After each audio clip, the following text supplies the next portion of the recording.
Miss कर गई, बाकी मैं आती हूँ, शुरू से आइए आती हूँ। सत्र शुरू करते हैं। जी मंगलाचरण विश्वानि देव मंत्र से। ठीक है। ओम विश्वानि देव सवितर दुरितानि पराशुव यद भद्रं तन्न आशुव। ओम शांति शांति शांति। परमपिता को नमन करता हुआ आज के इस आयोजन में उपस्थित सभी सज्जनों को मेरा नमन। आज जो आयोजन है वेद व्याख्यान का, उसमें हमने एक वेद कक्षा का प्रारूप प्रस्तुत करने का विचार बनाया है। तो इस कक्षा में जो उच्चारण पक्ष है उस पे थोड़ा ज्यादा बल देंगे और 4 मंत्र हैं जिनमें से एक मंत्र का व्याख्यान कर पाएंगे क्योंकि 1 घंटे की अवधि है। तो इस तरह का एक कार्यक्रम है। आइए, आप सभी लोगों ने उत्साहपूर्वक योगदान किया है, इसके लिए पुनश्च आप सभी लोगों का मैं अभिवादन करता हूं। पहले हम देखते हैं कि आज हमने जो विषय लिया है उस विषय का नाम हमने रखा है कि संगठन सूक्तों का, जो संगठन सूक्त है उसका ऋग्वेदीय शैली से अभ्यास है। तो इस तरह ये एक संगठन सूक्त आपके समक्ष ये आने वाला है। ये 4 मंत्र होते हैं। हमारे आर्य मान्यता में इस सूक्त का बड़ा महत्व है। तो इन 4 मंत्रों को जब हम पढ़ेंगे वेद कक्षा की शैली से, कुछ चीजों पे हमें थोड़ा ध्यान रखना पड़ेगा कि ऋग्वेदीय उच्चारण जो है उसको हम कैसे बारीकी से कर पाएं और सुनने में श्रुति मधुर हो। तो इस विषय पे थोड़ा ध्यान रखेंगे।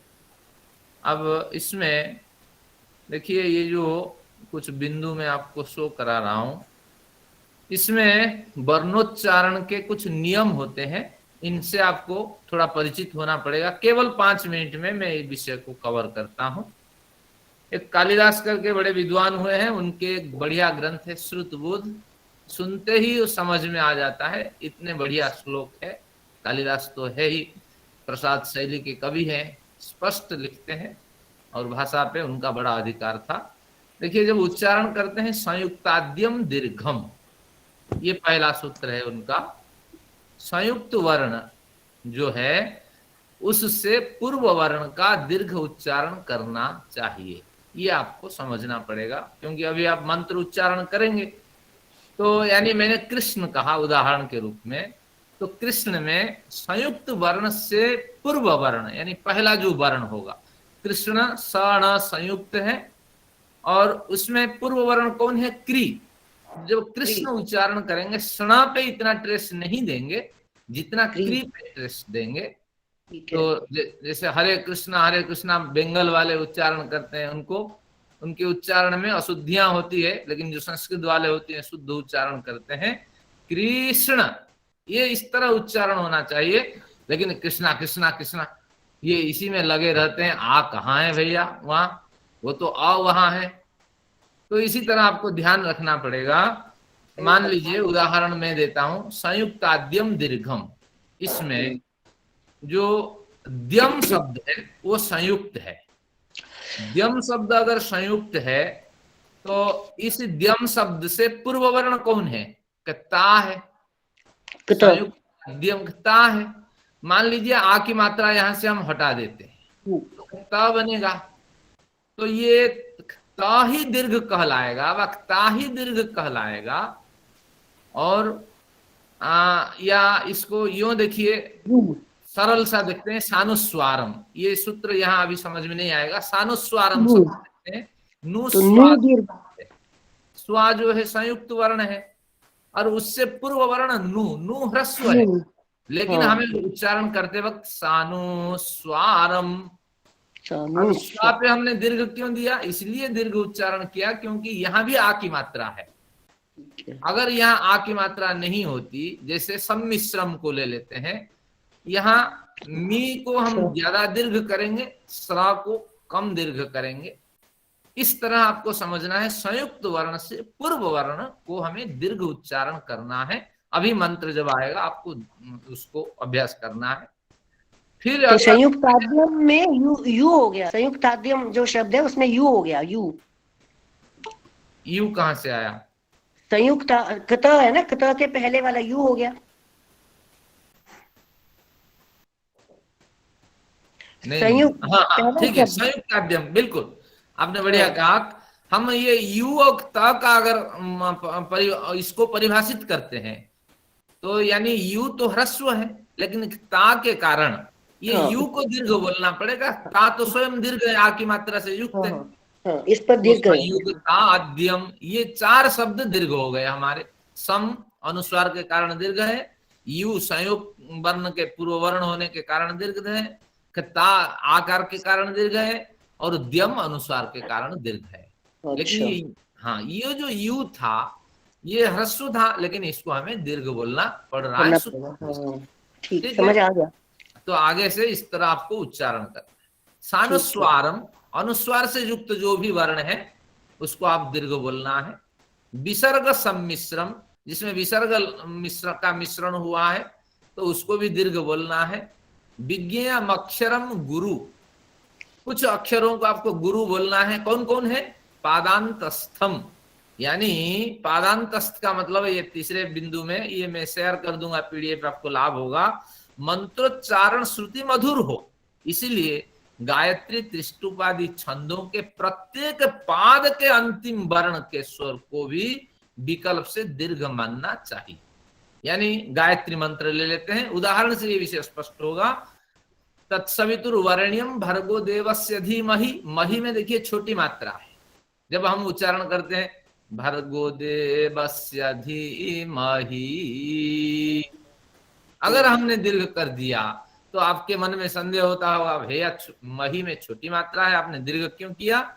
ये एक विकल्प व्यवस्था है कि अगर श्रुति मधुरता है तो हम ही को दीर्घ कर सकते हैं, क्योंकि वो 3 पाद वाले गायत्री छंद का एक पाद है धीमहि। उस पाद का जो अंतिम अक्षर होता है, उस अक्षर में मिला हुआ जो स्वर है, तो उसी को हमें दीर्घ करना होता है। तो पादांतस्थम, हर पैर के अंत में स्थित जो स्वर है, क्योंकि आगे ये क्लियर होगा स्वर और व्यंजन में क्या भेद है, तो उसको हमें विकल्प रूप से, अगर मधुरता है तभी बोलना। अगर ह्रस्व से मधुरता आ जाती है तो हमें कोई हानि नहीं है, हम ह्रस्व को मानेंगे, मधुरता को भी मानेंगे, लेकिन मधुरता के कारण हमें कहीं कहीं इसको भी दीर्घ करना पड़ता है। तो अब क्या आपने समझा कि संयुक्त वर्ण से पूर्व वर्ण को दीर्घ, अनुस्वार को दीर्घ, विसर्ग को दीर्घ, और पद के अंतिम वर्ण को विकल्प से हम दीर्घ करते हैं अगर श्रुति मधुरता उसमें आती हो। अब हमें समझना है इस पंक्ति को भली भांति। क्या पंक्ति है हमारी कि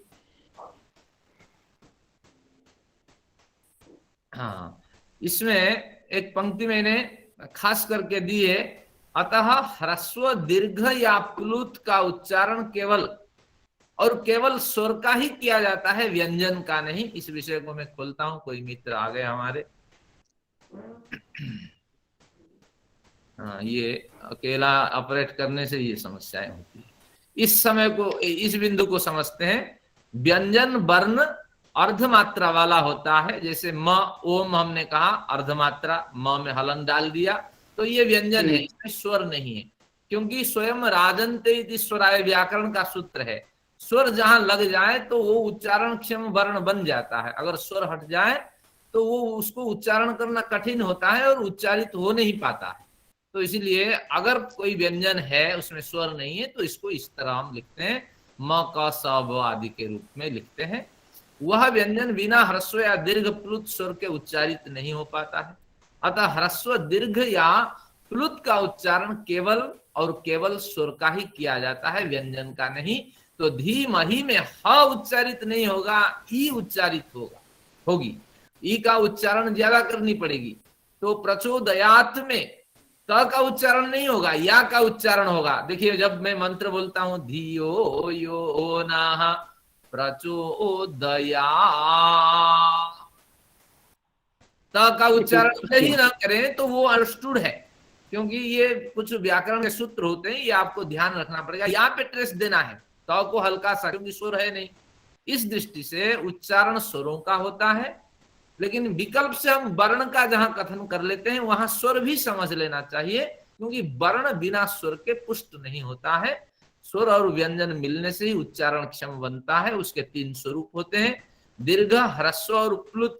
पहले ह्रस्व इसलिए नहीं रखा क्योंकि दीर्घ को आपको समझना कठिन होता है, ह्रस्व तो समझ में आ जाता है। दीर्घ देखिए अ ई उ, ये दीर्घ होते हैं। री अ ई रु वर्णानाम अस्ताद सवेदा तेसाम ह्रस्वाभावात्, ये कुछ व्याकरण के सूत्र होते हैं। कुछ री होते हैं पितृणाम, जब शब्द लिखेंगे संस्कृत में, हिंदी में तो ये री नहीं चलती, लेकिन संस्कृत में पितृणाम आप लिखेंगे डबल री देना पड़ेगा, तो इसलिए ये री दीर्घ होते हैं। लेकिन मृषा, मृषा में मृ ह्रस्व होगा, सा दीर्घ होगा, तो इसलिए अ आ ई उ री ए ओ आई औ, तो आई औच, हाँ, यानी एच, एच जो प्रत्याहार में आता है, ए ओ आई औ, ये सब दीर्घ होते हैं। हम लोग श्लोक बनाते हैं, श्लोक लिखते हैं, तो इसलिए हमें ये सारा ज्ञान होता है। पहले श्लोक जो कोई बनाता है तो उसको ट्रेनिंग दी जाती है, तो इसलिए दीर्घ ये सब होते हैं, आपको ध्यान रखना पड़ेगा। फिर ह्रस्व जो होता है वो अ ई उ री और ली।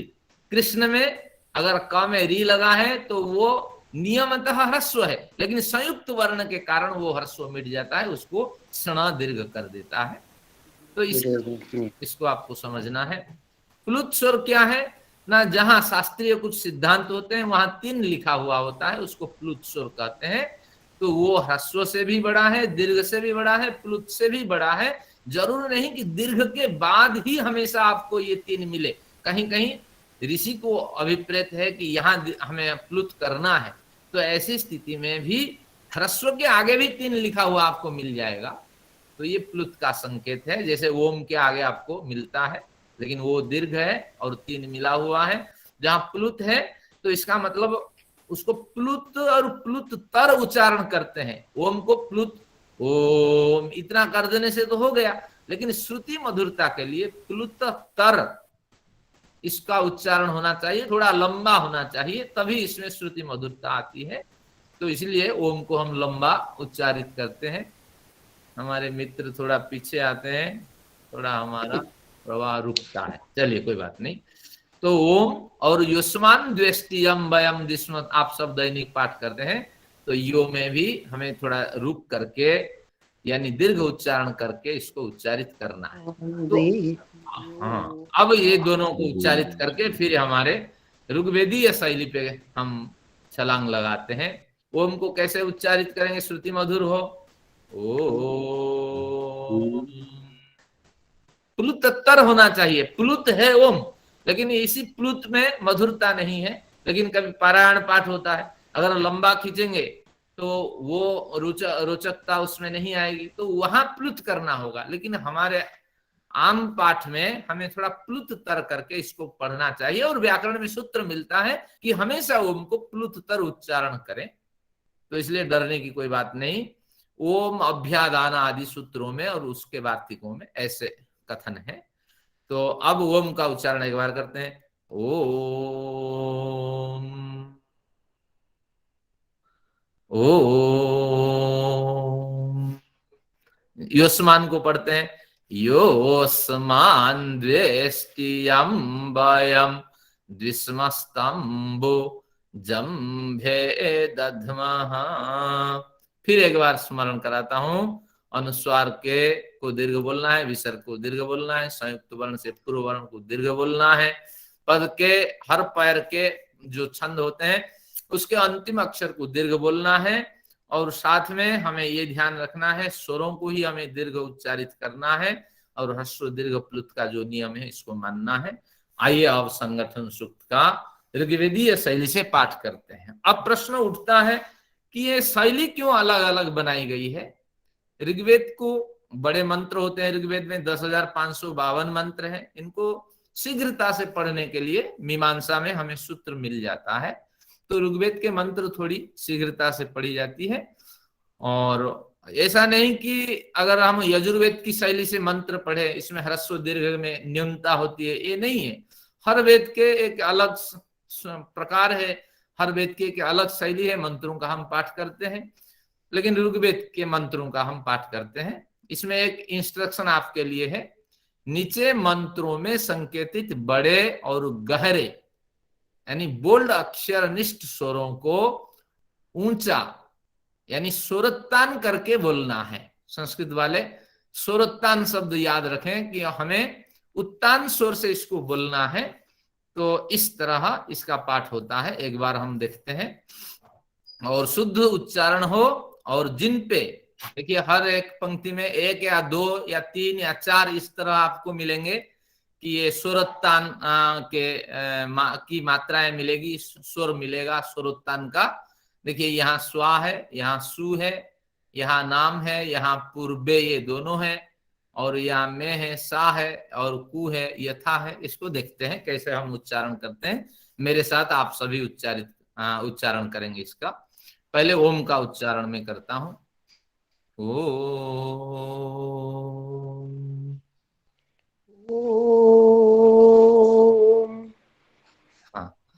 हाँ, अभी आप माइक बंद करके खुद अपने आप अभ्यास करें, क्योंकि कहीं अभी समस्या रहेगी। हाँ, मैं पहले मंत्र बोलता हूं, आप अपने आप अभ्यास करें, फिर मैं एक बार बोलूंगा माइक खोल के, आप मुझे सब सुनाएंगे। ओम सम समिद्युवसे बृषन्नगने विश्वान्यरिया इडस्पदे समिध्यसे सनु वसून्याभर। एक बार फिर सुनिए। ओम सम समिद्युवसे बृषन्नगने विश्वान्यरिया इडस्पदे समिध्यसे सनु वसून्याभर। एक बार फिर। ओम सम समिद्युवसे बृषन्नगने विश्वान्यरिया इडस्पदे समिध्यसे सनु वसून्याभर। अब खोल के मुझे मेरे साथ एक बार 2 बार प्रैक्टिस करिए, ये बन जाएगा। ओम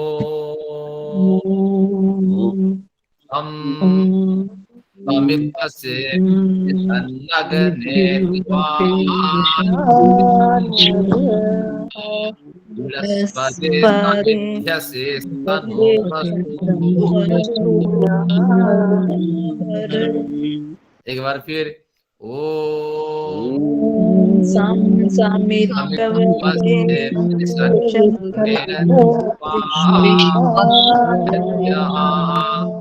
इडस्पदे समिध्यसे सनु वसून्याभर।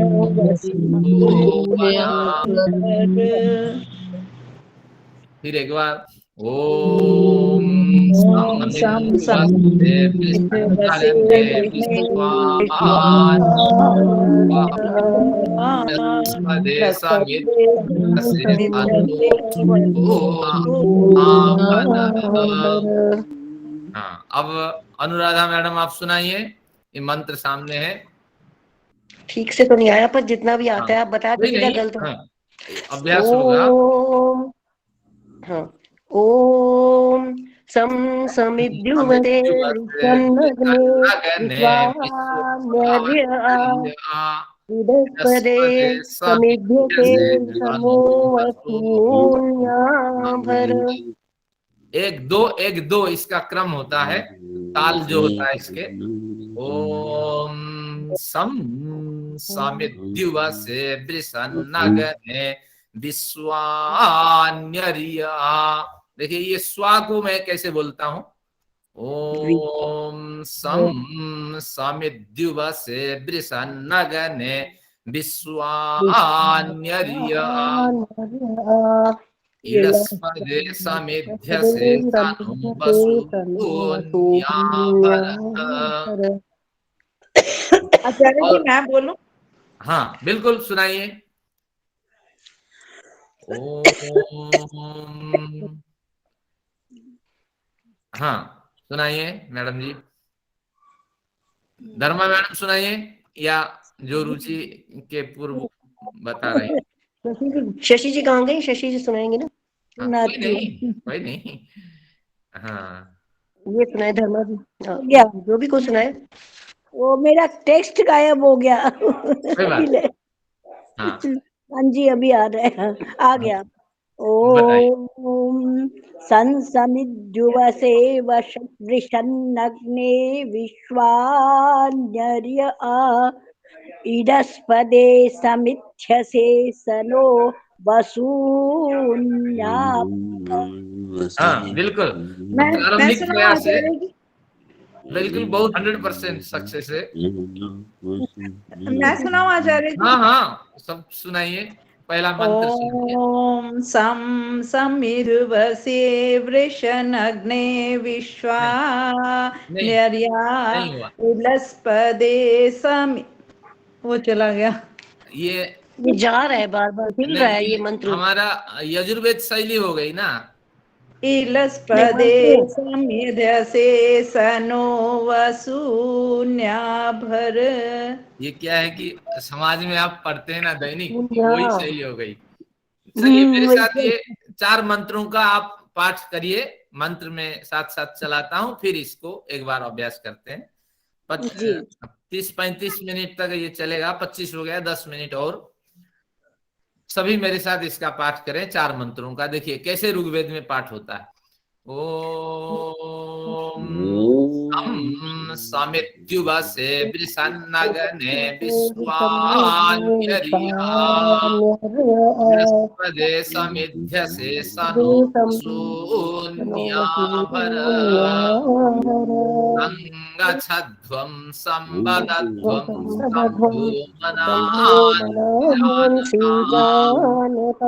देवाभागं यथा पूर्वे संजानाना उपासते। समानो मन्त्रः समितिः समानि समानं मनः सह चित्तमेषाम्।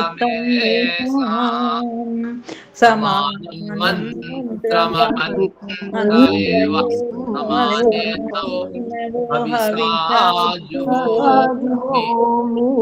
समानीव आकूतिः समाना हृदयानिभ्यः समानमस्तु मनो यथा ओम शांति शांति शांति।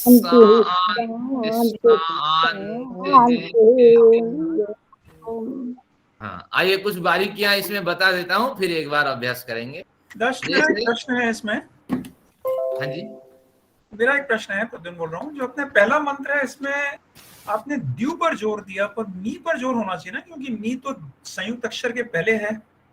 हाँ नहीं, यहाँ कहीं जोर नहीं, जोर केवल मैंने स्वा पे दिया। एक बार सुनिए। ओम सम समिद्युवसे वृषन्नग्ने विश्वान्यर्या इडस्पदे समिध्यसे सनो वसून्याभर। हाँ तो यहाँ आपने द्यू पर जोर दिया ना। द्यू तो संयुक्त अक्षर है, इसलिए उसके पहले वाले अक्षर मी पर जोर होना चाहिए। एक बार फिर सुनते हैं। आचार्य जी समिद्यु वसे है, तो द्यू से पहले जो मी आ रहा है, छोटा मी आ रहा है, वो भी तो बड़ा दीर्घ होना चाहिए। दीर्घ होनी चाहिए। और ऐसे ही विषन्न बिल्कुल, तो वो च भी दीर्घ होना एक बार चाहिए। देखते हैं, शायद मेरे उच्चारण में त्रुटि हो। ओम सम समिद्युवसे, समिद्युवसे मैंने कहा समिद्युवसे। ओम सम समिद्युवसे वृषन्नग्ने विश्वान्यर्या इडस्पदे समिध्यसे सनो वसून्याभर। तो पहला शब्द तो समिद्युव से होना चाहिए, मी पर जोर होना चाहिए। आप तो द्यू पर जोर दे रहे हैं। नहीं, फिर एक बार सुनिए। समी, समी एक मात्रा का काल होता है और दो मात्रा का काल जो दीर्घ होता है। देखिए मी पे मैं ट्रेस दे ही रहा हूं। ओम सम समी द्युवसे, द्युवसे, द्युवसे जोर क्यों है? नहीं, तो दिवस मी में थोड़ा जो और लंबा होना चाहिए, मी थोड़ा और लंबा होना चाहिए ना, फिर थोड़ा नहीं प्लुत हो जाएगा ना। दिवसे ऐसे नहीं, थोड़ा। ओम सम समी द्युवसे, समी द्युवसे, समी द्युवसे बृषन्नगने, बृषन्नगने विश्वान्यर्या। हाँ तो तो आपने जो ये बोल्ड कर रखे हैं वो तो कुछ कम ही कर रखे हैं, बोल्ड सारे तो नहीं कर रखे जो दीर्घ बोलने हैं, वो नहीं, सारे बोल्ड नहीं इसमें किए। यही स्वरतान एक शैली है जिससे श्रुति मधुर होता है। इस ऋग्वेद में जो पाठ होते हैं, जैसे ऋग्वेद का जब अभ्यास करेंगे उसकी संहिता अलग आती है, तो स्वरोत्तान करके वो संकेत करता है कि इन इन शब्दों पे अगर आप ट्रेस देंगे तो श्रुति मधुर होगा। तो इसलिए जैसे अग्निमीले को अगर पढ़ते हैं तो उस संहिता में मिलेगी, अग्निमीले पुरोहितम यज्ञस्य देव मृत्युजम मृत्युजम मृत्युजम होतारम रत्नधातमम। ले ले पे उसने ट्रेस वहां दिया है, फिर त्वी पे ट्रेस दिया है। तो इसी तरह ये संहिताओं के कुछ क्रम होते हैं। एक बार जैसे हमारे अध्यक्ष जी ने कहा है, मी को भी हमें थोड़ा ध्यान से दीर्घ बना के चले ताकि स्वर के अनुकूल चले। एक बार फिर पढ़ते हैं पहला मंत्र। ओम सम समिद्युवसे, समिद्युवसे बृषन्नगने विश्वान्यर्या, बृहस्पते सनो वसु यावर। एक बार आप घर में अभ्यास करेंगे, मेरे साथ इसको पढ़ लीजिए दोबारा, ये रिकॉर्डिंग सुन करके। अगली बार ये पहली जो क्लास है इसका संगठन सूक्त का, क्योंकि एक मंत्र हमें आज स्पष्ट हो पाएगा, बाकी 3 मंत्र हम स्पष्ट करेंगे, लेकिन स्वर पे अगली बार क्लास होगी और आप मुझे सब सुनाएंगे शुद्ध उच्चारण। और आर्य समाज के शैली छोड़ दीजिए क्योंकि ऋग्वेद के शैली से हम पढ़ रहे हैं। आते हैं, देखते हैं। सब मेरे साथ बोलिए। ओम समिद्युवसे बृषन्नगने विश्वान्यर्या, बृहस्पते समिद्युवसे सनो वसु यावर। ओम ठीक से आए संबद्धं संबद्धं शंभो मनांसि जानताम्, देवां भागं यत्पूर्वे संजानाना उपासते। ओम समानो मन्त्रस्मिति समानि समानं मनस्सह चित्तमेषां, समानं मन्त्रमभिमन्त्रेवः समानेन वो हविषा जुहोमानीव आकोतिस्समाना हृदयानि वः, समानमस्तु मनो यथा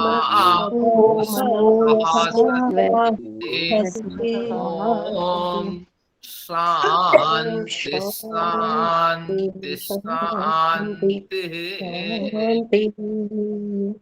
इसमें 2-3 बिंदु और समझना है। जैसे ये समानु मंत्र, मैंने विसर्ग का उच्चारण नहीं किया क्योंकि अगर विसर्ग के आगे स आ जाता है तो ये स के साथ इसका उच्चारण हो जाता है। ये ऋग्वेद की शैली है। क्या कहा मैंने? जैसे एक बार फिर मैं स्पष्ट करता हूं ताकि आपको इस तरह स्मरण रखना है। समानो मंत्र समितिस, ये ऋग्वेद की शैली में संधि हो जाती है। आगे अगर मंत्र तो ये जो विसर्ग है ये स आधा स बन करके इसी साथ चला जाता है। देखिए मैं एक बार मैं इसको पढ़ता हूँ।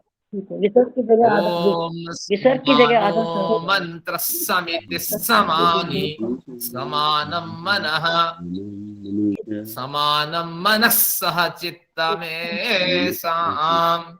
समानं मंत्रमभिमन्त्रये अनेन वो हविषा भूमि। यहाँ भी वही है, इसके साथ संधि है। समानी व आकूति समाना हृदयानि समानमस्तु मनो यथा वस्तु सहस्रति। यजुर्वेद में हम शांति को पृथक पृथक करते हैं। शांति शांति शांति, यहाँ संधि के साथ शांति पाठ होता है ऋग्वेद में। शांति शांति शांति। ये कुछ शैलियां हैं, तो इसको रिकॉर्डिंग सुन करके दोबारा फिर आप अभ्यास करें। अब हमें 34 मिनट हो चुके हैं। एक बार मैं चाहता हूं कि इसका पाठ स्पष्ट हो जाए आपको। आप तो जब आचार्य भी जी फिर ये भी ध्यान रखना पड़ेगा कि कौन सा मंत्र ऋग्वेद से है, कौन सा मंत्र यजुर्वेद से है।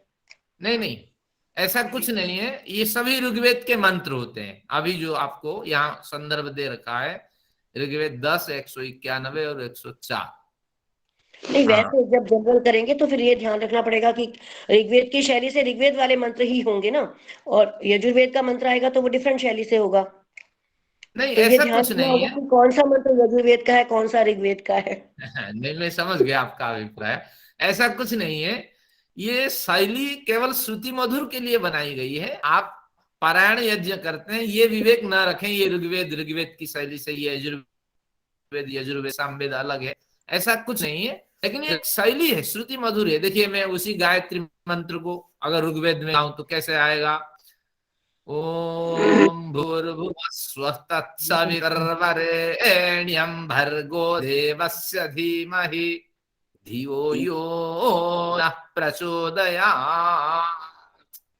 लेकिन ये कई जगह पाठ हुआ है, तो इसलिए मायने नहीं रखता ये शैली। लेकिन श्रुति मधुर ज्यादा होता है इसमें, सामवेद में और ऋग्वेद में।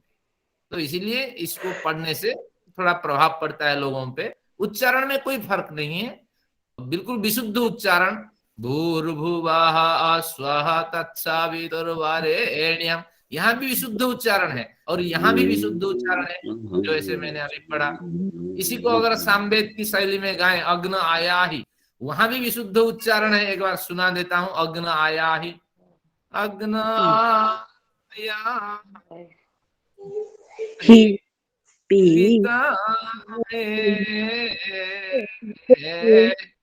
गीणानो व्यदातो या औहो वा ही। ये औहो वा ही बीताए व्युदातोयाई, ये सब स्वर दृष्टि से इसको कहते हैं। स्वरोत्तान कहीं है, स्वर अधोत्तान कहीं है, इस तरह उसके कुछ होते हैं प्रकार। जब पढ़ेंगे तभी समझेंगे। अभी तो इसका केवल एक बार मेरे साथ केवल दो मिनट में इसका एक बार पाठ कर लें, फिर हम चलेंगे। तो हम इस तरह से करेंगे तो मंत्र ही भूल जाएंगे अभी तो। हाँ, चलिए इसका अभी पाठ करते हैं। इसमें क्या है कि 1 2 1 2 ये क्रम से ह्रस्व दीर्घ का उच्चारण आप करते जाइए, और मी पे ज्यादा ट्रेस देंगे तो उच्चारण और बढ़िया शुद्ध होगा। ओम सम समेद्युवसे प्रसन्नगने विश्वान्यर्यः इडस्पदे समेध्यसे सनो वसुभूत्। ओम संगत्सध्वं संवदध्वं संभो मनांसि जानताम् देवा भागं यथा पूर्वे संजानाना उपासते। ओम समिति समानि समानं मनः सह चित्तमेषाम् समानं अभिमन्त्राय व समानेन वो हविषा जुहोमि समानीव आकोति समाना हृदयानिव समानमस्तु वो मनु यथा सहासति। ओम शांति शांति शांति।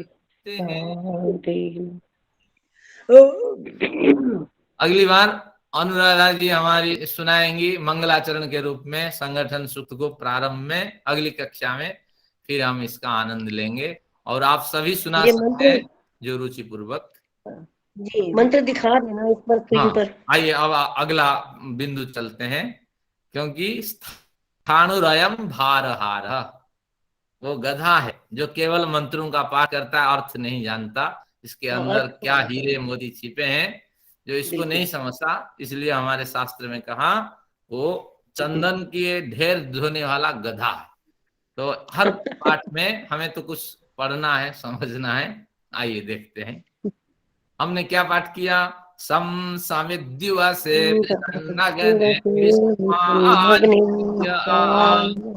इडस्पदे समिद्य से सनो बसो। अब इसको सबसे पहले संस्थान की जो वेद कक्षा होती है तो उसकी कुछ झलक है, लेकिन ये पूर्णतः नहीं है, क्योंकि हमारे जो विद्यार्थी अभी जुड़े हैं वेद कक्षा में वो पूर्णतः अपरिचित है। जितना प्रासंगिक है बहुत से बिंदु है। संस्थान का महत्व वेद कक्षा के कारण है, क्योंकि इसमें बड़ी गहराई से अध्ययन कराया जा रहा है। ये वेद कक्षा देखिए, सबसे पहले संधि पदों का विच्छेद, इसको संस्कृत में पद पाठ कहते हैं। बहुत से पद हैं जो स्वतंत्र हैं, संधि नहीं है, उनको भी देखेंगे। और जो संधि पद है सम समित द्युव से, इसको अगर तोड़ दें तो सम सम इस तरह दो टुकड़े बन करके बीच में हाइफन के साथ शब्द आएगा। और सम सम इत युव से, तो ये तीनों मिलकर के समसम इत, तो समसमिद युव से मिल जाने के कारण समसमित द्युव से हो गया था। तो ये फिर वृषण अग्ने को तोड़ दें, वृषण अग्ने। विश्वानी का तोड़ दें, विश्वानी अर्य।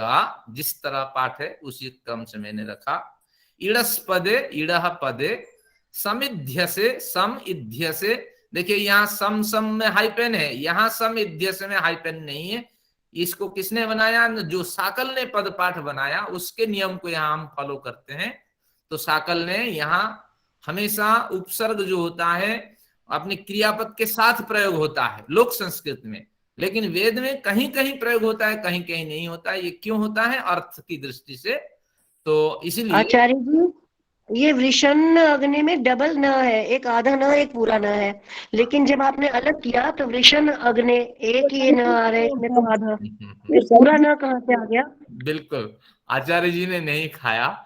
ये संस्कृत के संधि नियम के कारण डबल हो जाता है। हमने खाया। तो ये जो डबल ना होता है, संधि को हटा देंगे, वो ना अपने आप गायब हो जाएगा। वो भी आधा ही आ रहा है, और उसमें एक आधा, एक पूरा, दो आ रहे हैं उसमें। हाँ, वो कुछ व्याकरण के नियम होते हैं। और आगे अगर न होता है, जैसे वृषण अग्ने, तो इसमें क्या है कि ये इसको तोड़े, वृषण करके डबल न रहेगा, फिर हलंत रहेगा, फिर अग्ने बनेगा, और डबल न का लोप होकर के फिर सिंगल न बनेगा। तो इस तरह व्याकरण के नियम के हिसाब से यहाँ केवल वो डबल ना सिंगल ना में बदल जाएगा और हलंत के साथ। जैसे उच्चारण में होता है, जैसे डबल च आ जाता है उसको, कुछ उच्चारण।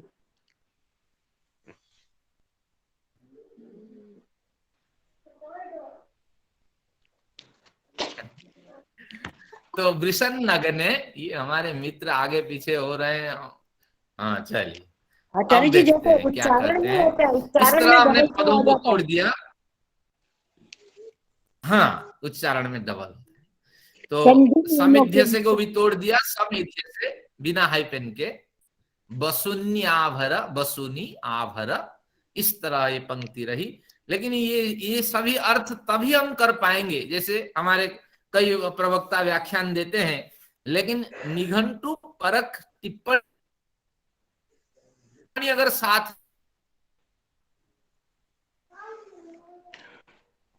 आचार्य जी आवाज बीच बीच में से रुक रही है। आवाज रुक रही है तो अपनी बीच में मनमानी से कोई तो ये आपको समझना होगा। निघंटु ही गाइड करेगा, ये करेगी कि क्या करना है, अर्थ किसका क्या लेना है। तो उसके आधार पे हम देखते हैं।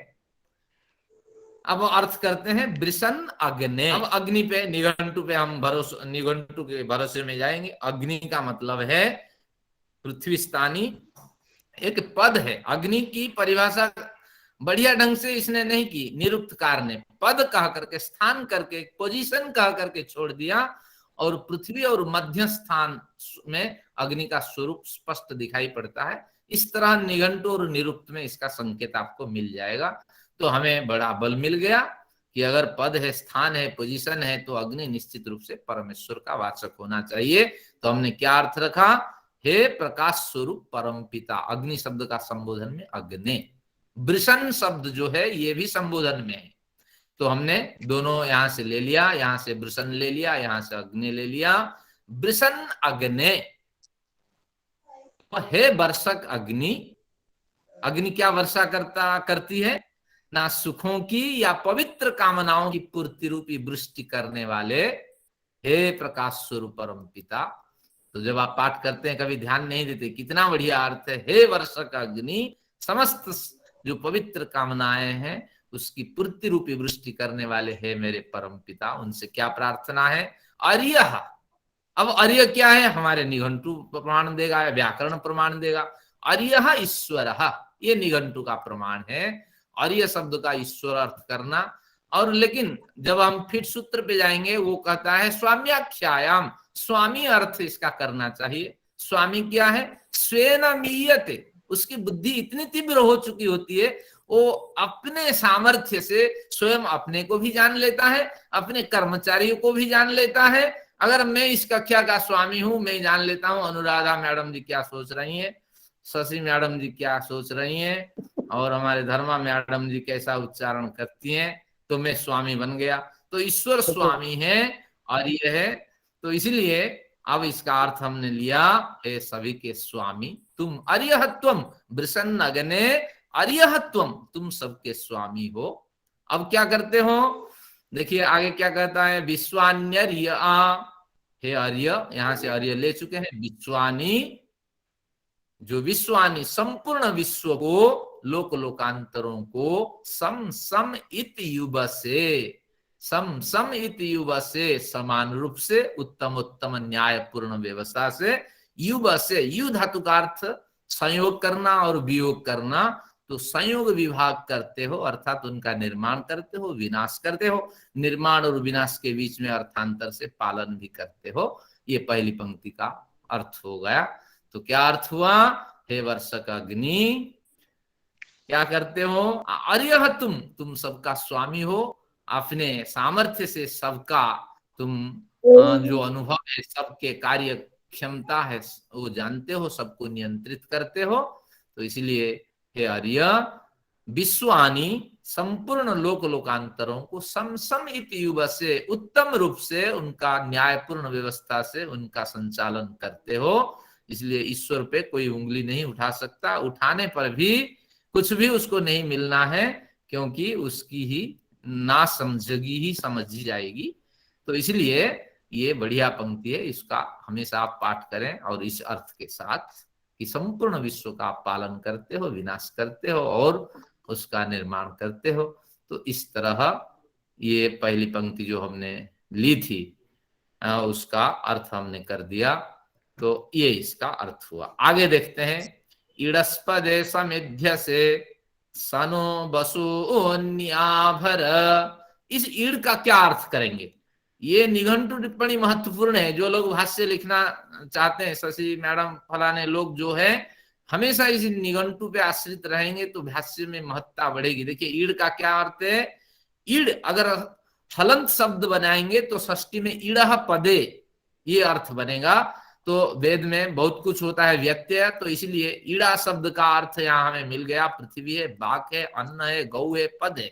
जरूर नहीं सारे अर्थ हम लेंगे, हम एक अर्थ ले लेते हैं यहाँ। ईड़ा पदे व्यापक अर्थ के लिए निघंटु ने बड़े मार्ग दिए हैं, अभी इसको व्यापक अर्थ भी बताएंगे।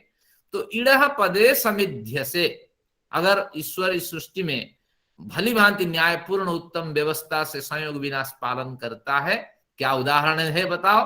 पाठक के मन में जो उठा तो क्या कहते हैं? ईड़ा पदे, ईड धातु से षष्ठी में ईड़ा बनेगा, तो ईड़ा पदे, तो ईड़ा ईड शब्द से षष्ठी विभक्ति में ईड़ा बनेगा। तो अब कहते हैं ईड़ा यानी पृथ्वी लिया निघंटु से, पृथ्वी स्थान में, अर्थात हमारी इसी पृथ्वी के कण कण में सामिध्य से तुम भली भांति प्रकाशित होते हो, दीप्तमान होते हो, क्योंकि ईद धातु का मतलब दीप्तिमान होना, तो इसलिए तुम भली भांति प्रकाशित होते हो। अगर भली भांति प्रकाशित होते हैं तो कौन देखता है इसको? क्या प्रमाण है हमारे सामने कि ईश्वर भली भांति प्रकाशित होते हैं? हमें तो दिखाई नहीं पड़ते हैं। तो कुछ प्रमाण मैंने दिया, देखिए। तद विष्णु परमं पदम सदा पश्यन्ति सूरयः दिवीव चक्षुरा आततम। सूर्य लोग हमेशा ही उस विष्णु के यानी ईश्वर के जो सब जगह व्याप्त है परम पिता, तो उसके परम पद श्रेष्ठ स्वरूप और उत्तम जो स्वरूप ऊपर बताया गया ईड़स्पदे समिध्य से दीप्तिमान स्वरूप को विद्वान लोग, ज्ञानी लोग, गुणी लोग किससे देखते हैं? ना ध्यान नेत्र और ज्ञान नेत्रों से। हम ज्ञान नेत्रों से समझ जाते हैं, लेकिन इसकी पूर्ति ध्यान नेत्र से जब दर्शन होगा तब हो पाएगी। लेकिन अभी हमारे ज्ञान अधूरा है, केवल समझते हैं ईश्वर सब जगह चमकते हैं, लेकिन यहाँ हमें बड़ी कमी है, ध्यान की आवश्यकता है।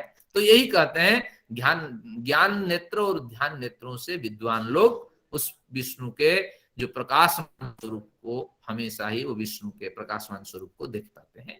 और कैसे देखते हैं? उदाहरण देते हैं।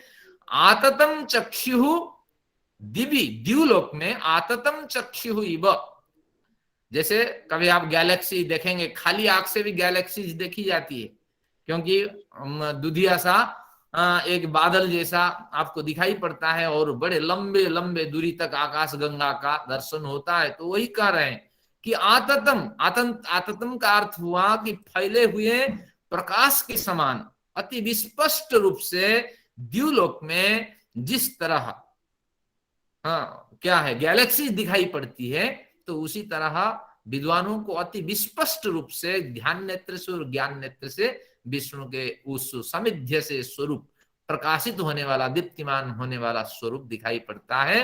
तो इसलिए हमें इस मंत्र में ज्ञान और ध्यान नेत्र की ओर ज्यादा बल देने के लिए कुछ संकेत मिलता है। तो इड़स्पदे समिध्य से, तो इस तरह है परमपिता तुम पृथ्वी के कण कण में। अब पृथ्वी को निघंटु के अर्थ अगर घटा दें, जैसे हमारे गुरु जी अभयदेव जी थे, तो हमेशा चाहते थे सभी अर्थ घटे। तो अगर सभी अर्थ घटाएं तो हे परमपिता तुम पृथ्वी में, वाणी में, अन्न में, गौ में, यानी पृथ्वी के हर कण कण में, पृथ्वी यहाँ सृष्टि विश्व के हर कण कण में, उस गैलेक्सी में, उस ब्लैक होल में, और जो भी कंसेप्ट दिखाई पड़ता है सब में तुम विद्यमान हो। तो ये व्यापक अर्थ भी हम निघंटु से ले सकते हैं, लेकिन छलांग तब लगाए पाएंगे अगर निघंटु की टिप्पणी हमारे पास होगी। तो इसलिए निघंटु परक अर्थ ज्यादा प्रासंगिक है। तो अब देखते हैं अब उनसे क्या मांग है। जब ईश्वर की इतनी बड़ी हमने प्रार्थना की, स्तुति की, वो सब देख रहे हैं, सुन रहे हैं, जान रहे हैं, आप लोगों को देख रहे हैं, हमारी स्तुति जो आज चल रही वो भी सुन रहे हैं और हमारी भावनाओं को भी जान रहे हैं। उनसे क्या मांगते हैं? सनो बसुन्याभर सह यानी वह तुम जिसकी मैंने स्तुति की है, तो वह आप कैसे हो? वेद शास्त्र अनुभव प्रमाण प्रसिद्ध करुणा वरुणालय परम पिता तुम, वह तुम करुणा के वरुणालय यानी सागर, समुद्र। निश्चित रूप से हमारी योग्यता से ईश्वर अधिक देता है, करुणा वरुणालय समुद्र है। तो इसलिए उस परम पिता से प्रार्थना है कि हे परम पिता वह तुम न हमारे लिए बसुनी आभर, नानाविध ऐश्वर्यों का आभरण कर अर्थात पर्याप्त मात्रा में इन ऐश्वर्यों की प्राप्ति कराओ, जिन ऐश्वर्यों को प्राप्त कर हमारा इस लोक और परलोक में कल्याण हो। जन्म मृत्यु के आवागमन से हम हमेशा के लिए छूट जाएं। तो यही ऐश्वर्य तो हमारे लिए मांग है। तो अनुराधा जी भी मांगती है कि हमें अगली कक्षा तक ये मंत्र का शुद्ध उच्चारण कराओ, और हम भी सब बहुत कुछ मांगते हैं। मैं भी यही चाहता हूँ कि हमारे विद्यार्थी बढ़िया आध्यात्मिक मार्ग पे चले। हर किसी की कुछ मांग है, तो वो मांग जो पवित्र मांग है ईश्वर उसकी पूर्ति करें। तो इस तरह ये मंत्र बढ़िया अर्थ देने वाला है। आर्य गीत इसके बड़ा प्रसिद्ध है इस मंत्र पर। इसका भी पाठ करके इस सत्र को समाप्त करते हैं। तो आइए इसका पाठ करते हैं। एक बार मैं गाता हूँ, फिर इसके पीछे आप गाइए। हे प्रभो तुम शक्तिशाली हो सृष्टि को वेद सब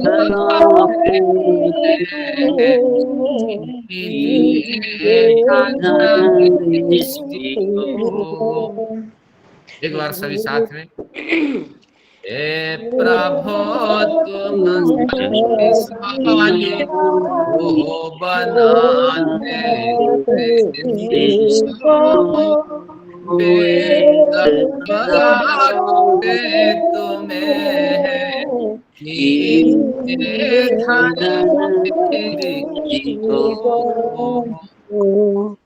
एक बार मंत्र ऋग्वेद शैली से। ओम सम समेद्युवसे विसन्नगने विश्वान्यर्यः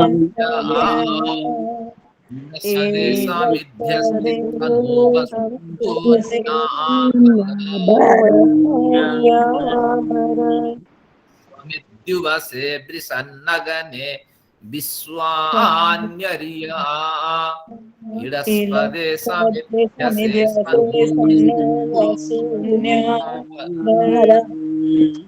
पहले परम पिता से कि हमें सद्बुद्धि दे।